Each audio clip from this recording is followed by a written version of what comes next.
Hi, I'm Dor, and today we're going to talk about a team that rises from a crisis. And in order to do that, I want to start with a small story. Let's say, I'm sure you're familiar with this. The sky is clear, the grass is green, everything is great. You're in your car, traveling to your work, everything is just superb. Your new feature just got up yesterday, and the customers are using it and happy. Your product manager is happy, your own manager is happy. Everyone is just happy. Until you have a bug. Now, you don't know exactly when it started, you don't know exactly where, but you're seeing a tremendous amount in support calls, and you notice when you arrive to the office that 3 of your teammates are looking at the same screen, and you know that's bad news. So when did it happen? Okay, I mean, like yesterday you were okay, everything was great, but now this is what you're dealing with, right?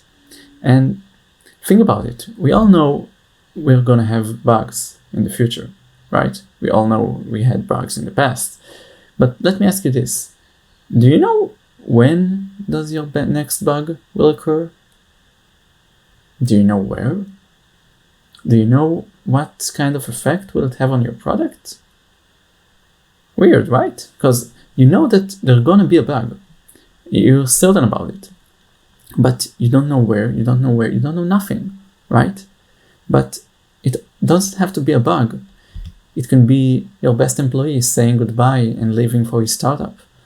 It can be a pivot you have to do in the product because the market demands. It could be a million things. My point is, shit happens, right? And today, this is what we're going to talk about. We don't know when, we don't know where, but we know it's going to happen. And the essence of this talk is how we're going to deal with it. So hi, I'm Dor, and today we're going to talk about your team and how will it affect the next crisis. So a few words about me. I'm married to Yael and father of Ayala. I'm a senior software engineer. I've been around 9 years, give or take, in various amount of teams, and this is the amount of incidents I had to deal with, so to say. Okay, so now that we've introduced, let's talk about the reason why we're here. So basically, we were sailing in rough waters, right? We know that. And we don't know when the storm is going to hit us. We don't know where, but we know it will. It's out there waiting for us. And the question is not when it's going to be. The question is, how will this affect your team?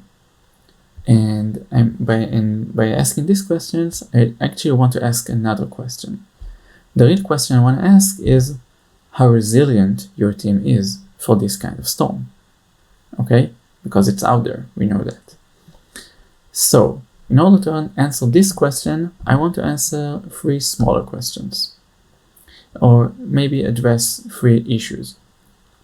The first is growth culture, which stands for can your team really absorb the shock? Okay. The second, does your team can handle the incident, i.e., can the team respond to the shock? And the third, rise. Can your team evolve from the shock? Okay, 3 questions. So, the first one, growth culture. Growth culture is the foundation of every growing organization. It's a set of skills and principles that every organization depends on. And basically, this is the first thing that determines how will your team reflect this incident and how will this affect it. There are a few principles I want to discuss, and the first thing is to focus on learning. But what does it actually mean? Focus on learning means that you want to make sure every day that tomorrow you'll be a bit better than you were today.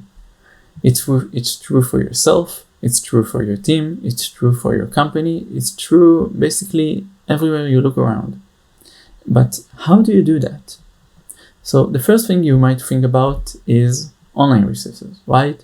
You have courses, you have books, you have lectures, you have meetups, you have whatever. Everything is available nowadays for free or for minor price, and it's out there just waiting for you to reach and grab it. Do it. You don't know the tremendous effect it will make both on you and your team. The second thing I want to talk about is guilds. Now, what actually a guild is? A guild is a group of people with a certain domain that come together and talk about a certain subject. They ask questions, they discuss things, they try to get to improve. Now, if your company does not have a guild, start one today. Don't wait. The people around you are waiting for this kind of platform. And the sooner you do that, the better. Now, this doesn't have to be necessarily with your own people from your own team or your own company.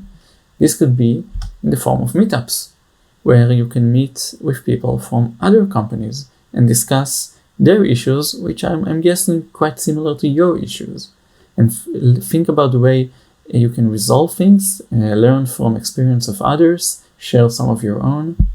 Great work. Now, these are all pretty standard ideas, but I want to talk about a few more. For starters, system design, or let's say system documentation. Okay? Think about it. You're in a company, you have a product, a big one, a massive one, complex one. It does tremendous work. It does all kinds of. But have you ever stopped and read that its documentation? Have you ever stopped and read its entire capabilities, where its weak spots, its strong spots, what it can do, what it cannot do? Think about it. This could be a great way to look for the next storm. Okay? The next thing I want to talk about is design reviews. Design reviews is a way for you to tell people what you plan to do before you do it. You address an issue, you find a solution, and before you start to implement it, you present it to your team, to your manager, to everyone relevant to this issue. You're saying, this is the problem, and this is how we're going to face it. These are the drawbacks, these are the strong parts. This is my solution. And then you wait. You wait for the feedback. You wait for people to tell you, you should look at this part. You wait for people to tell you, I don't think this is possible. You wait for the drawbacks, and they improve your solution. Do that before you start to implement, not after, because then it gets incredibly harder. The last but not least thing I want to talk about in this subject is tests. Think about it. Tests are your best way to connect with the mind of the person who wrote the code you're dealing with. It's as if he is telling you, this is what I meant for this code to do. This is what I want to check. This is what's considered to be a good behavior. This is what's considered to be a bad behavior. Okay? Whether if this person is one of your teammates, or even you from the past and you don't remember why you did what you did, read the test, not just pass them. Okay? It will give you a clearer view what the writer meant for. And finally, schedule a time for it. I cannot stress this enough. Schedule a time for this. If it's not in your calendar, it does not exist. Okay? Make a slot every week, every day, I don't know, it doesn't matter. A few hours every week that you invest in these areas. It will get you better. It will help you improve. The person you will be tomorrow is much better than the person you are today. Please schedule time for it. The second point is continuous communication. Continuous communication starts with basically communication and open communication. What does it mean? Open communication means that you feel free to tell people what you think. I know, it sounds simple. You'll be surprised in how many times that's not the case. Tell people what you think. You think this feature is wrong? Tell them. You think this solution is too complex? Tell them. You think we have a problem that we don't see today, but we'll see tomorrow. Tell them. Open communication is one of the pillars for a team that evolves and grows and improves. Okay? You have to feel safe to talk your ideas. The second thing is clear goals. When you're given a goal, or when you give a goal, both you and your manager should know what the outcome should look like. Again, simple, I know, but you'll be surprised. Both you and your manager should know what your goal is, how you plan to implement it, and what will the final outcome will look like. It's as if he's telling you to train a horse and you draw a dog instead. You don't want to do that, okay? You want to set clear goals, and you want everyone to know what it is that you are planning to do, and how will you achieve that. Another thing is transparency. This is super important. You don't want to hide the bad stuff. You don't talk about the weak spots. You want to be transparent as possible. If something is too complex, tell the people about it. If you made an error, if your data is corrupted, if your system is not gonna stand the overload, talk about it. If something happens, communicate it. Okay? This is the ground rules of communication. You need to talk about the bad things as well as the good things. And this is super important, to be as transparent as possible, not just in your own team, but with other teams as well. If your team made something and it affects another team, tell them about it before they find out themselves. Okay? And the final thing in this subject is regular check-ins. By regular check-ins, I mean talk with the people in your team and ask them, how are they? Are they okay? Are they feeling well? Is the subject they're trying to deal with the last week or so is bothering them? Do they need any help? Okay, you'll be surprised with some of the answers you will hear. Make sure you do this on a regular basis and not just once a year when you have to. Okay, this is super crucial. This is super important. You want the people in your team to be happy. You want to know that they enjoy the work you're doing. You want to know they understand the work they're doing and why they're doing it. Okay? And why not something else? This is super important, and you want to make sure every once in a while that everything is okay as you expect it to be. The next point I want to talk about is supportive environment. Now, what does that actually mean? Supportive environment, again, is with the culture of your team. It takes a long time to build it, but once you have it, it's a strong tool that you want to hold on. How can you do that? By first, you want to encourage collaboration. You want people to work with each other. You want people to understand each other's ideas. You don't want one person working on something and the next day another person trying to work with it and doesn't understand what the hell is going on and why that person did what he did. You want people working together, talking the same language, understanding the same problems, working together and solving them. Okay? The next thing you want to do is provide support and resources. If you have a teammate that struggles on some mission and needs help, help them. If someone needs an extra time or an extra tool or skill or whatever, help them. Make them better. Because if they're better, your team is better. Okay? Straight up. If they are better, your team is better. And you want to give them all the tools and resources you can in order to make that happen. The next thing is to forego blame. Let's say something did happen. Something broke. Something was corrupted. Something was, I don't know. Things happen all the time. You don't want to look for the person responsible for it. You don't want to look at the past. You want to look at the future. What will we learn from it? How can we use this to improve next time? How can we make sure this will not happen? Okay? These are the questions that will help you lower the chances that this will happen again. Not who did this and should we fire him? This is not helping anyone, especially not your product. Okay? If in order to improve your product, you need to learn from these mistakes and not looking for the person who did them. The next point I want to address is experimentation or space for experimentation. What does that mean?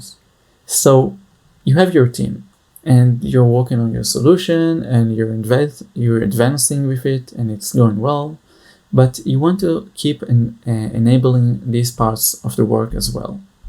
What does that mean? You want to encourage creativity.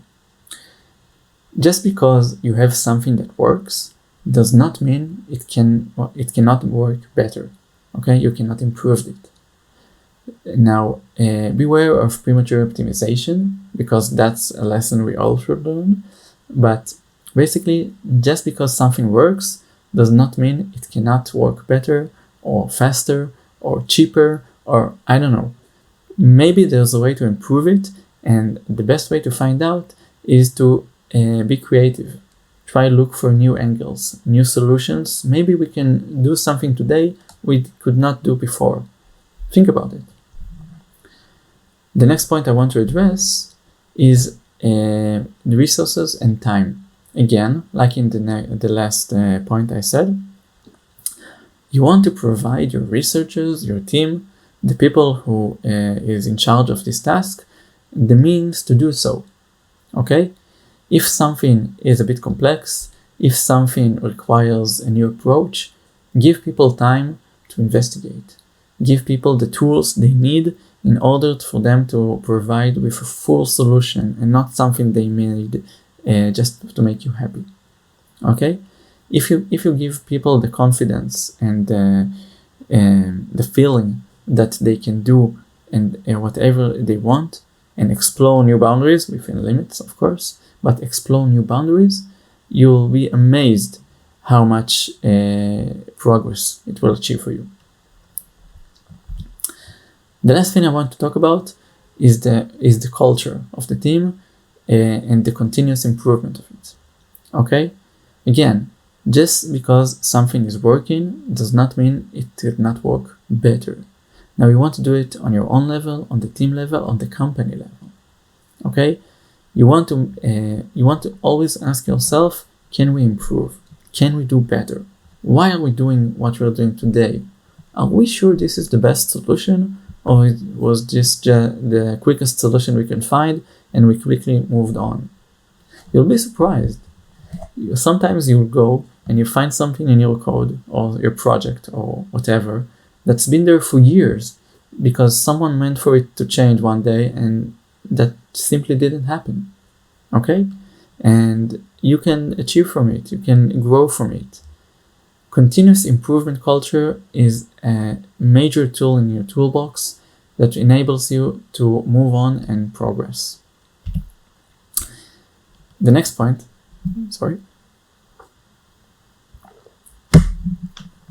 The next point I want to talk about is empower champions. Okay, what does that mean?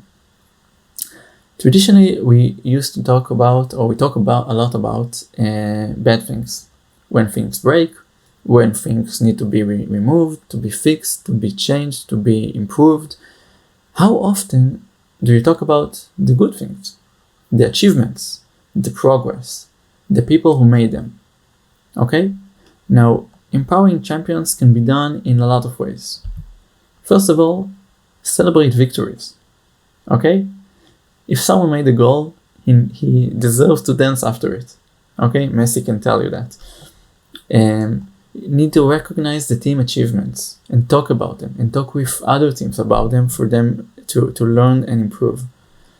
You want to share success stories. You want for the people who've been in the trenches to talk about it and how they made it out. Okay?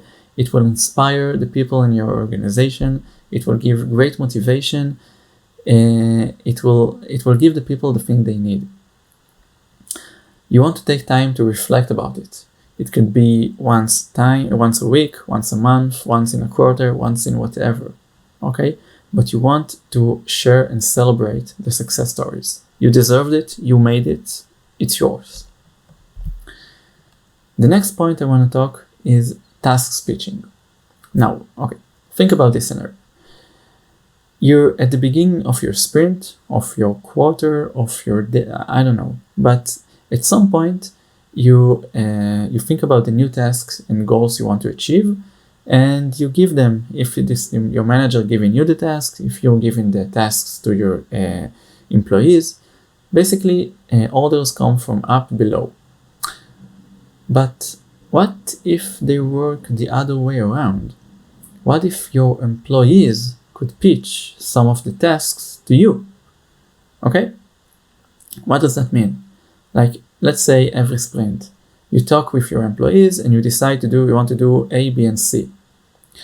But what if you save a place, D, where your employees can say, we noticed that there is a problem in this area and we know that people are afraid of touching it, and maybe we can change that. Or you remember the bug we had earlier and it caused some disruptions in something? Let's take a look at that. Or remember that algorithm we said we wanted to explore? Let's do that. Now, by giving your employees the opportunity to pitch their tasks, you're basically giving them a sense of responsibility, because it's their own task. They pitched it, they made it, they presented to the team. And if the team or you decide to accept that pitch, great, it goes on the board and it's a proper task. But it's not a task that you gave and your employees now need to do.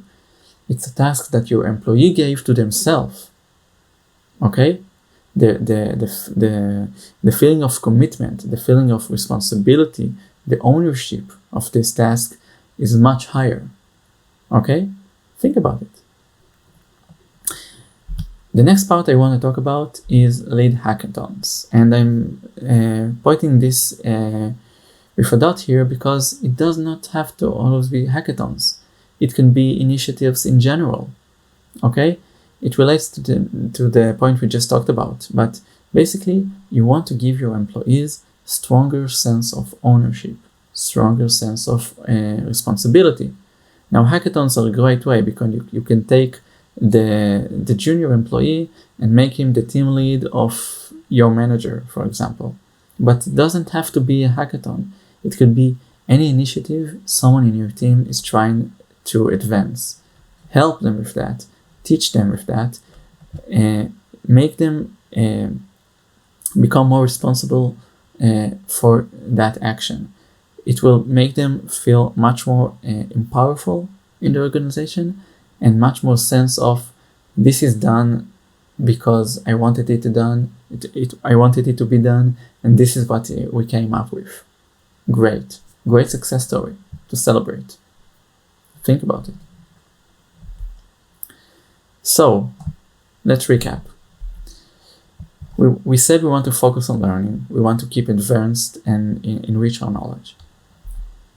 We want to have a continuous communication. We want the people in the team could be able to talk with each other and have an open communication as well with other teams. We want to have a supportive environment. We want people to not be afraid to make mistakes.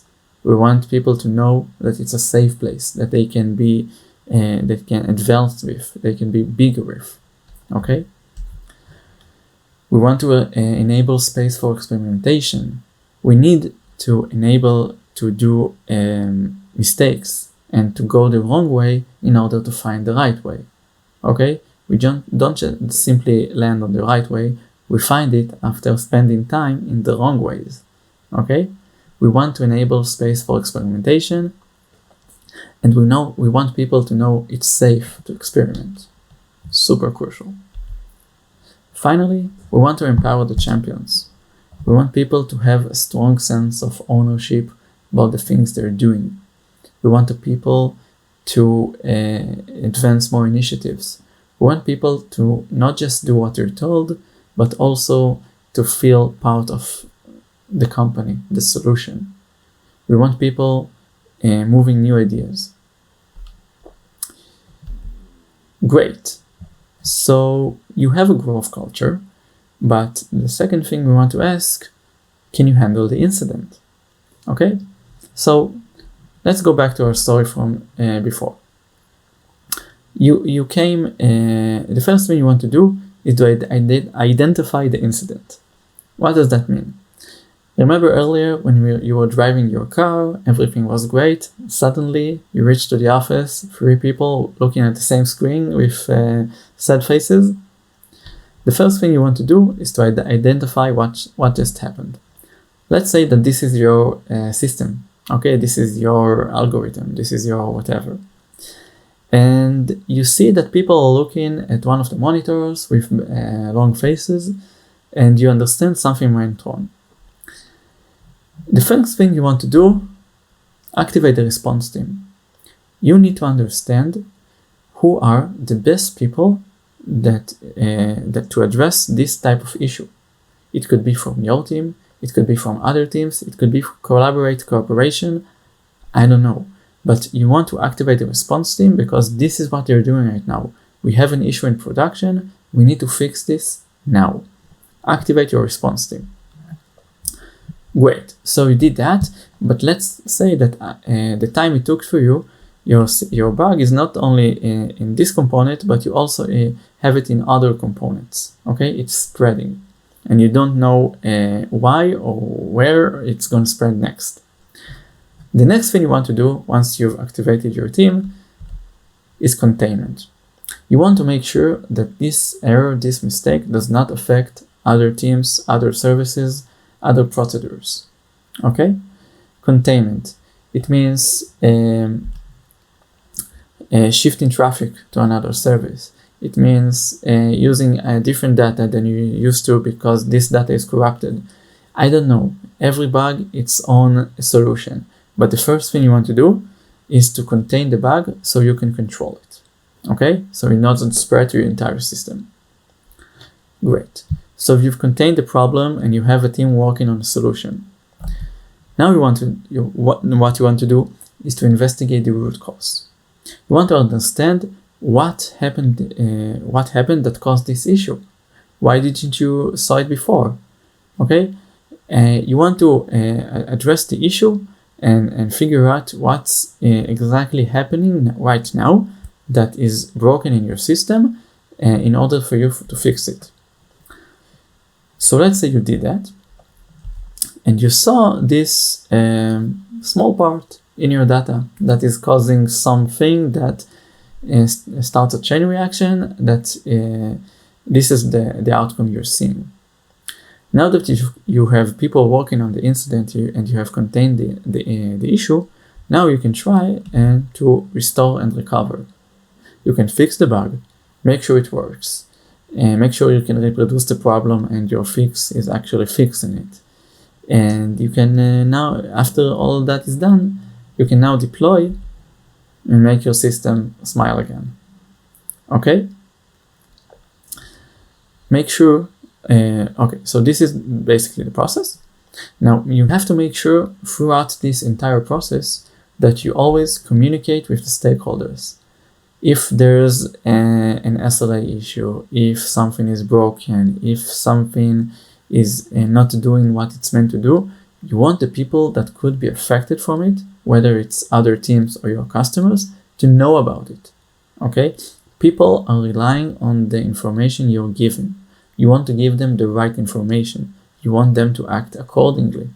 Okay? Super important, especially while you're still handling the case. Okay? You don't want to wait for the case to be solved, which sometimes can take even hours, maybe even more, for people to know that something happened, for people to suddenly see that the thing you're saying is not actually right or it's not correct, and to lose their trust in you. That's the worst thing you could have. That's the worst possible thing that can happen, and you don't want to be there. So communicate always. So let's recap. We said you first want to identify the incident. After that, you want to activate your response team and have them start working on it. The first thing they want to do is to contain the incident. Make sure the incident does not spread to a different part of the system or different process that could affect other teams and other logics. After you have contained the incident and you know that it's not going anywhere, now you can start and find the root cause of the problem and try to solve it. Once you do, and you feel confident with your solution, you can restore the system to its working state and recover from the bug.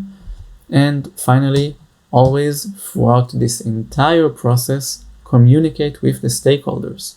Super important. Super, super important. Sorry. Okay.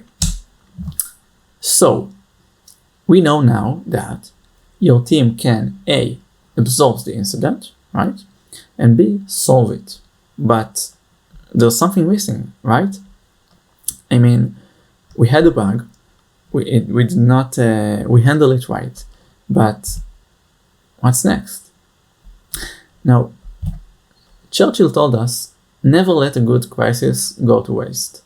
And this is exactly the part I'm talking about. We already have that incident. We already had that bug. Let's use it. We've learned something today, right? Let's use it. Let's rise.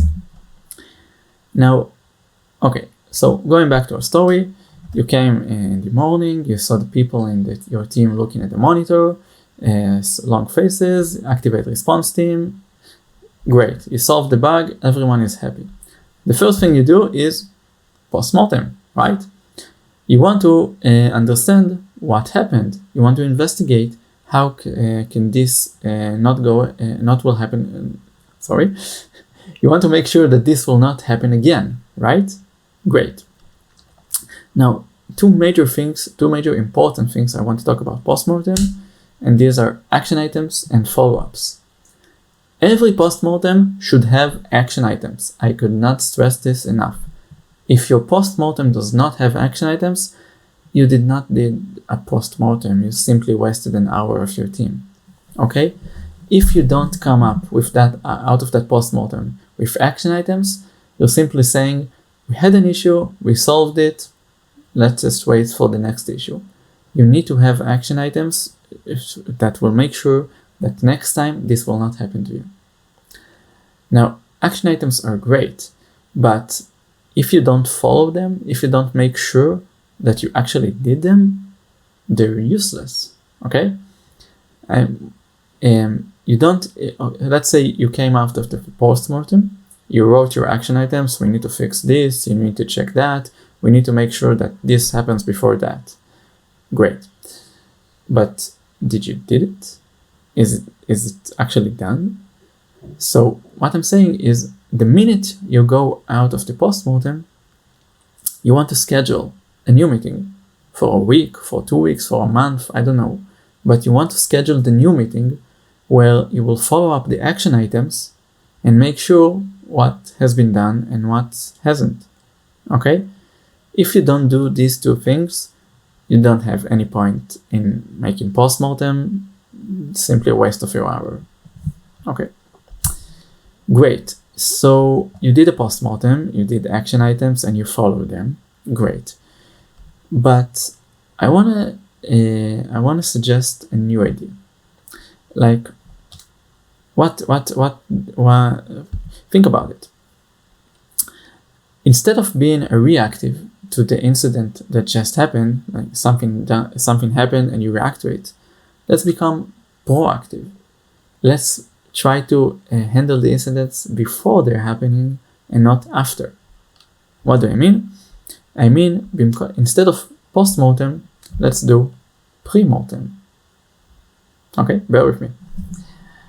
So, basically, what just happened? You had an incident, okay?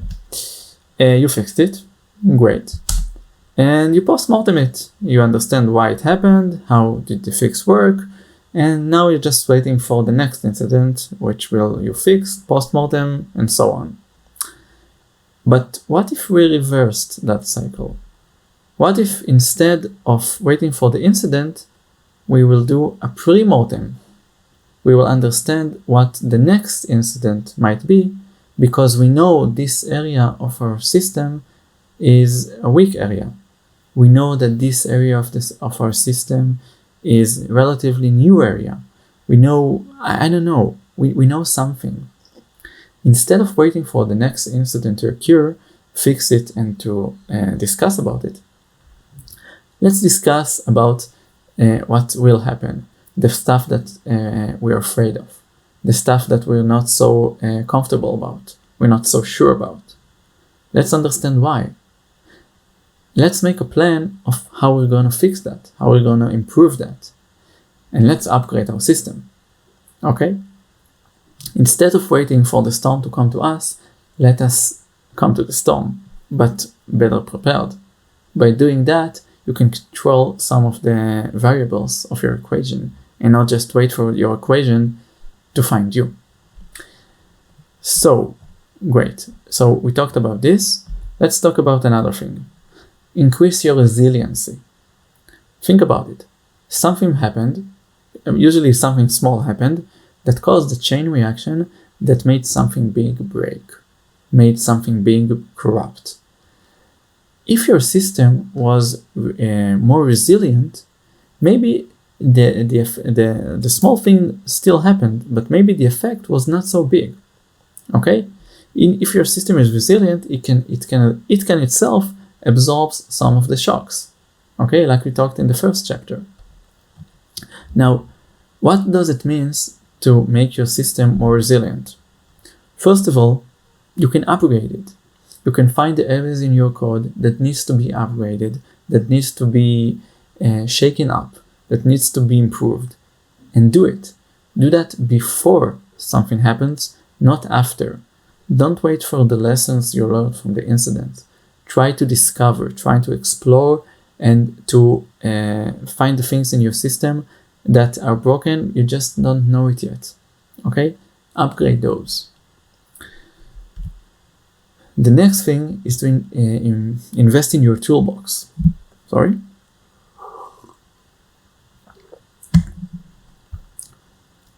What does that mean?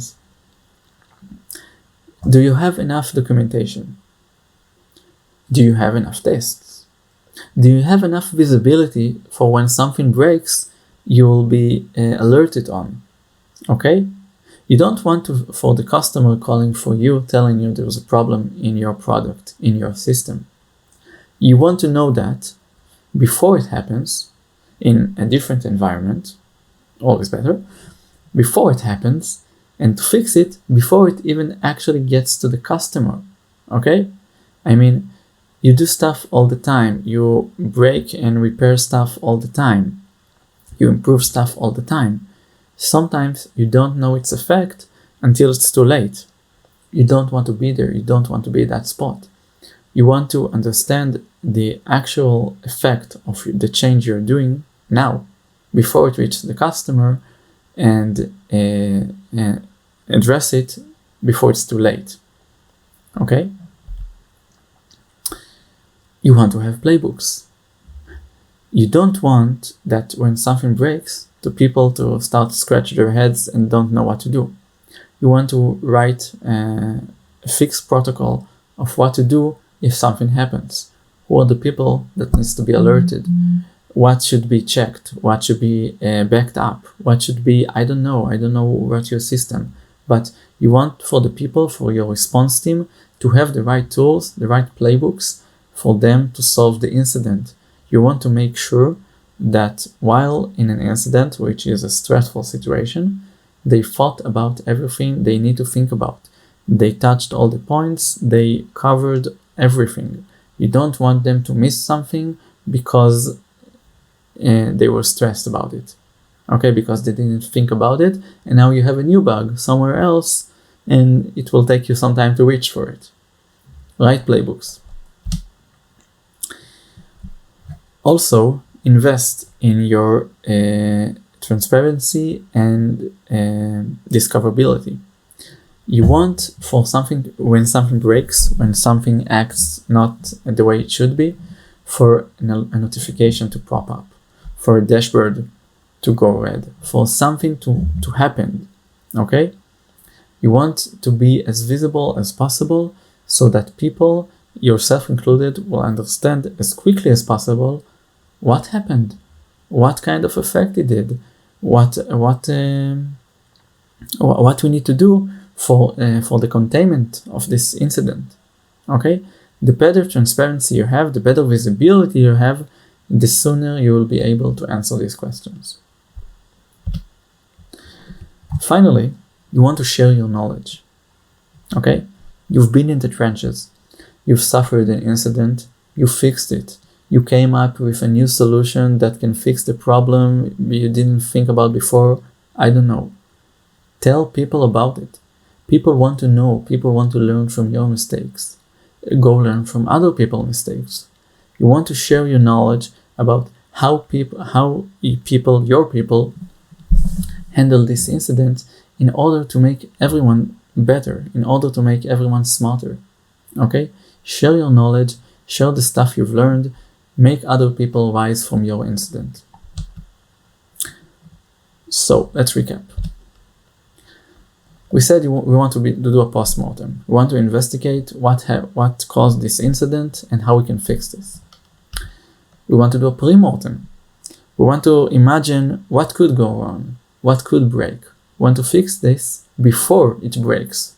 We want to test this new behavior before it reaches something critical.